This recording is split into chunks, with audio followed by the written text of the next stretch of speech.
Do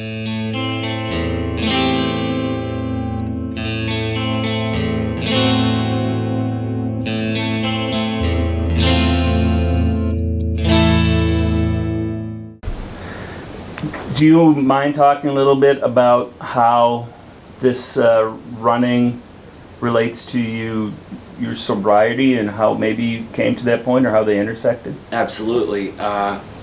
How does the running is a big piece of my recovery.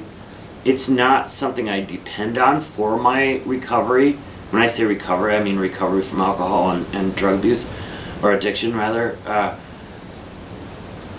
Running can't be the answer to my recovery because I'm going to get injured. I'm going to get hurt. The running might not always be there, but it is good therapy. And I find that at these races of ultra long distances, there are many people like me there. So I have many friends in recovery. I have many friends in long running. And then if you want to think of the Venn diagram, I have some really great friends of that place where those two things intersect. And there are tons of people where those two things intersect. It seems as if we talked about the question, what's wrong with you, that you would run 100 miles. I find that there is a lot of people who deal with mental illness, with addiction, eating disorder, those kind of things, drawn to that long running game, probably because it takes an obsessive type of mind, probably because you really have to get to know yourself. And here's something I think is interesting. Some people will say, oh, you're exchanging addictions. You know, you gave up booze, you picked up running. I ran through my last drunk. So I can't say that that's true. But a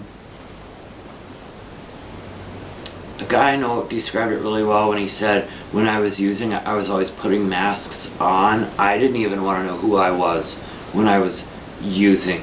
I didn't want to face who I was and those hard truths.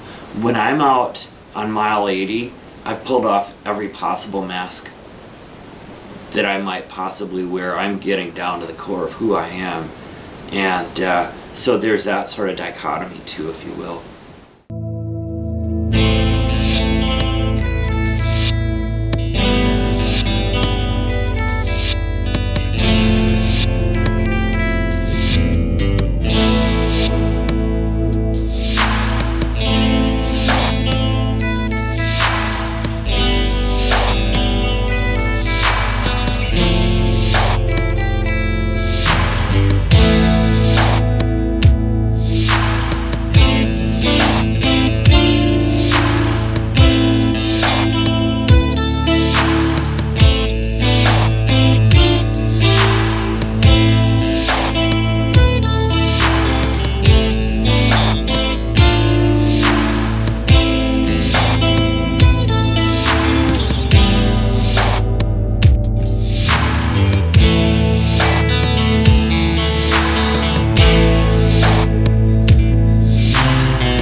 What's the draw of running 100 miles, a friend asks. Like, in a sentence, what's the draw? She's right to aim for the short answer. People have things to do. It's so beautiful out there in the middle of the night, I say, even when it's really hurting. Night running is magic. There's something very spiritual about ultras too. I sometimes have this little feeling near the end that I don't want it to end, although I'm happy it's ending.